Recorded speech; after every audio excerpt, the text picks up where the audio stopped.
الشیطان الرجیم بسم اللہ الرحمن الرحیم رب اشرح لی صدری ویسر لی امری واحلل عقدۃ من لسانی یفقہوا قولی۔ قرآن کریم کے بنیادی مضامین کا تفصیلی تعارف۔ قرآن کریم کے بنیادی مضامین 8 ہے۔ 4 مضامین کو مقاصد کہا جاتا ہے: توحید، رسالت، قرآن کریم کی صداقت، ایمان بالآخرت، اور اکثر مکی صورتوں میں انہی مضامین کو بیان کیا جاتا ہے۔ اس کا تفصیلی تعارف اس سے پہلے ویڈیو میں ہو چکا۔ ان 4 مضامین کے ساتھ 4 اور لگتے ہیں جس کو لواحق کہتے ہیں، وہ ہے جہاد، انفاق، تنظیم، آداب۔ یعنی جو لوگ اللہ کے رسول صلی اللہ علیہ وسلم کی رسالت کو نہیں مانتے ہیں، توحید کو نہیں مانتے ہیں، قرآن کریم کو نہیں مانتے ہیں، آخرت کا عقیدہ نہیں رکھتے ہیں، اسلام میں داخل نہیں ہوتے، ان کا راستہ بھی روکتے ہیں، تو ان کے لیے جہاد بیان کیا جاتا ہے، مسئلہ جہاد۔ اور جہاد میں مال کی ضرورت ہوتی ہے تو انفاق بیان ہوتا ہے، مال خرچ کرو، کیونکہ جہاد ایک ملی اور قومی فریضہ ہوتا ہے، اور اس کے لیے لازمی ہے کہ مسلمان منظم ہو، تو امور انتظامیہ بیان ہوتے ہیں۔ وہ 3 ہے: تہذیب الاخلاق، ایسے امور جس سے انسان کے اخلاق اپنے ذات کے اعتبار سے اس کے اخلاق درست ہو جائے، وہ اللہ کے دین پر آ جائے۔ اور تدبیر المنزل، اس کا گھر درست ہو جائے، گھر میں خانہ جنگی نہ ہو، تو ایسے امور بیان ہوتے ہیں جس سے ملک مسلمان گھرانہ درست ہوتا ہے۔ اور السیاست المدنیہ، بادشاہ اور رعیت کے درمیان جو اصول ہے، اللہ تعالیٰ کے احکامات ہے، اس پر عمل کیا جائے تاکہ بادشاہ اور رعیت میں، حکومت اور عوام میں جنگ نہ ہو، خانہ جنگی نہ ہو۔ اس کے لیے آداب بیان کیے جاتے ہیں اصلاح معاشرے کے لیے، کہ مسلمانوں کا معاشرہ درست رہے اور اس میں اتفاق و اتحاد ہو۔ تو آداب ہے تنظیم کے لیے، تنظیم ہے انفاق کے لیے، انفاق ہے جہاد کے لیے، اور جہاد ہے مقاصد 4 کو مضبوط کرنے کے لیے۔ چنانچہ قرآن کریم میں بعضی صورتیں صرف جہاد کی ہے، جیسے سورۃ انفال ہے، سورۃ توبہ ہے۔ سورۃ انفال میں جہاد کا اعلان ہے: وَاضْرِبُوا مِنْهُمْ كُلَّ بَنَانٍ وَقَاتِلُوهُمْ حَتَّى لَا تَكُونَ فِتْنَةٌ، اور اس کے قوانین کا بیان ہے۔ سورۃ توبہ میں تعیین مقتولین ہے کہ آپ جہاد کس کے ساتھ کریں گے۔ اسی طرح سورۃ محمد، سورۃ فتح اور سورۃ بقرہ، آل عمران،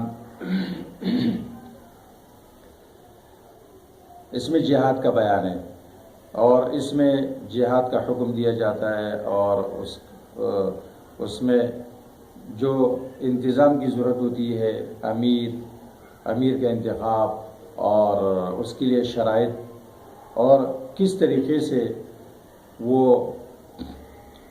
مسلمانوں کا جو امیر ہوگا، جو حاکم ہوگا، اس کے اخلاق کیسے ہونی چاہیے، اور وہ کن اصول پر کاربند ہوگا، یہ سب کچھ بیان کیا جاتا ہے۔ اس کے بعد پھر انفاق ہے، انفاق فی سبیل اللہ، مال خرچ کرو۔ تو بعض صورتوں میں صرف انفاق کا بیان ہوتا ہے، جہاں جہاد کا بیان ہوتا ہے وہاں انفاق کا بھی بیان ہوتا ہے۔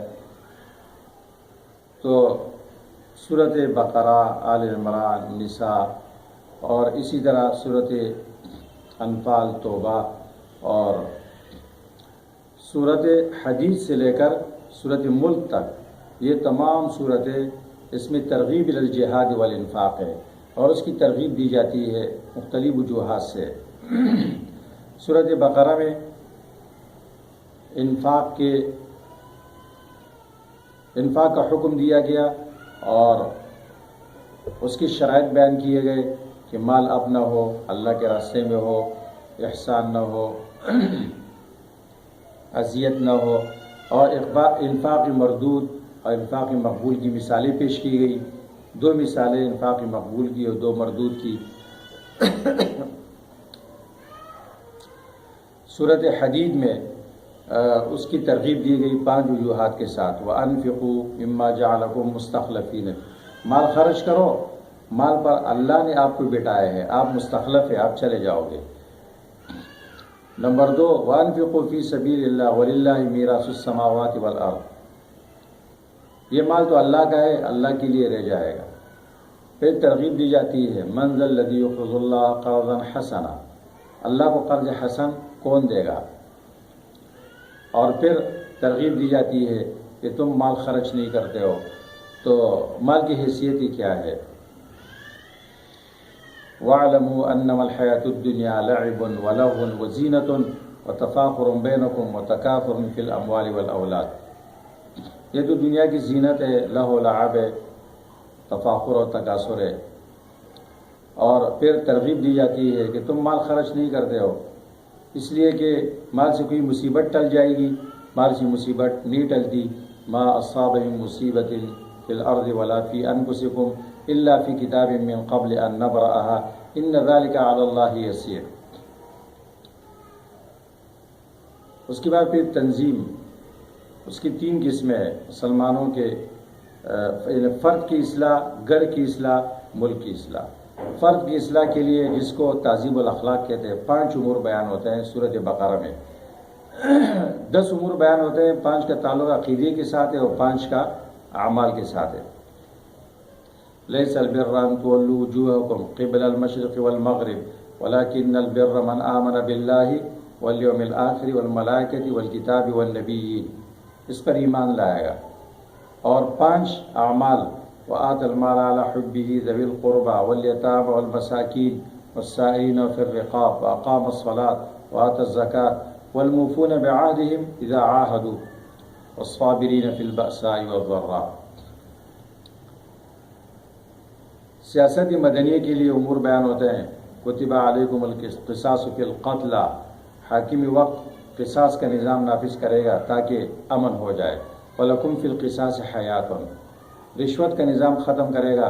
یا ایھا الذین آمنوا لا تأکلوا اموالکم بینکم بالباطل وتدلوا بها الی الحکام۔ پھر تدبیر المنزل سے متعلق امور 18 امور بیان ہوتے ہیں، جس میں انفاق ہے اور جس میں طلاق اور خلع کے مسائل ہے، رضاعت کے مسائل ہے، خطبے کے مسائل ہیں، عورتوں کی عدت کے مسائل ہے، اور تقریباً 18 امور اس کے بیان ہوتے ہیں۔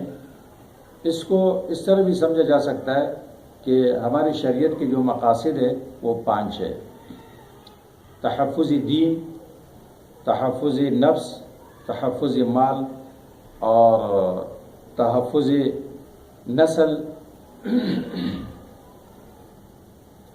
اور تحفظ نفس۔ سب سے پہلے تحفظ دین، دین کا تحفظ ہو، دین بہت بڑا اہم ہے۔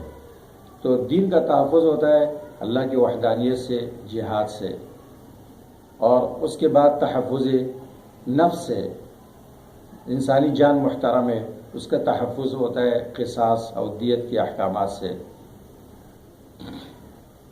اس کے بعد ہے تحفظ مال، مال کا تحفظ اس طرح ہو سکتا ہے کہ چوری اور ڈاکے پر حدود ہو، حد سرقہ کبریٰ اور صغریٰ۔ اور اس کے بعد پھر تحفظ عقل ہے، انسان عقل کی وجہ سے مکلف ہے، تو اس لیے وہ نشاور چیزیں جو انسانی عقل کو نقصان پہنچاتی ہے ان کو حرام کیا گیا، شراب اور ہر مشکل چیز۔ اور 5 یہ تحفظ نسل، کہ کوئی حرامی بچہ اسلامی معاشرے میں وجود میں نہ آئے، اس لیے زنا کی طرف جانے والے تمام راستے ایک ایک کر کے بند کیے گئے سورۃ نور میں۔ اور پھر سورۃ حجرات میں آداب بیان کیے گئے کہ مسلمانوں کا یہ معاشرہ کس طرح درست رہے گا، اس کے 7 اصول وہاں بیان کیے گئے۔ یا ایھا الذین آمنوا لا تقدموا بین یدی اللہ ورسولہ، قرآن و سنت کو آگے رکھیں گے، اس سے آگے نہیں بڑھیں گے۔ لا ترفعوا اصواتکم فوق صوت النبی، نبی صلی اللہ علیہ وسلم کی تعظیم کریں گے، اور اس کی تعظیم اس کی سنت کی، اس کی دین کی تعظیم ہے، اور ان کے وارثین کی تعظیم ہے۔ ان جاءکم فاسق بنبأ فتبینوا، فاسق کی بے اعتماد آدمی کی خبر پر یقین نہیں کریں گے، چھان بین کریں گے۔ اگر مسلمانوں میں جھگڑا ہو جائے تو فاصلحوا، اور لا يسخر قوم من قوم عسى ان يكونوا خيرا منهم، ایک دوسرے کا تمسخر نہیں اڑائیں گے۔ ولا تجسسوا ولا يغتب بعضكم بعضا، بدگمانی نہیں کریں گے، تجسس نہیں کریں گے، غیبت نہیں کریں گے، اور اپنے نسب پر فخر، دوسرے کے نسب پر طعن نہیں کریں گے۔ یا ایھا الناس انا خلقناکم من ذکر وانثی وجعلناکم شعوبا وقبائل لتعارفوا، تمام انسان ایک آدم اور حوا کی اولاد ہے۔ قبائل کا تعارف، قبائل کے نام تعارف کے لیے ہے، تفاخر کے لیے نہیں ہے۔ تو اس سے مسلمانوں کا معاشرہ درست رہے گا، اس میں اتفاق و اتحاد ہوگا۔ تو آداب ہے سورۃ حجرات میں، وہ تنظیم کے لیے، تنظیم ہے انفاق کے لیے، انفاق جہاد کے لیے۔ قرآن کریم کے یہ مضامین صورتوں میں بیان کیے گئے ہیں۔ قرآن کریم کے اندر تدبر کرنے والا انسان جب اس میں تدبر کرے گا تو فہم قرآن کا راستہ اس کے سامنے ہموار ہو جائے گا۔ اس کے بعد انشاءاللہ پھر دیگر مضامین کا تعارف ہم کرائیں گے مثالوں کے ساتھ، جو کہ تخویف ہے، بشارت ہے، تسلی ہے، اور تخویف و بشارت ہے۔ قرآن کریم کی مثالیں ہیں، قرآن کریم کے اقسام قسمیں، اور قرآن کریم کی دلائل، اور وہ تمام اصطلاحات جو فہم قرآن میں ممد و معاون ہے، وہ بیان کریں گے انشاءاللہ۔ وآخر دعوانا الحمدللہ رب العالمین۔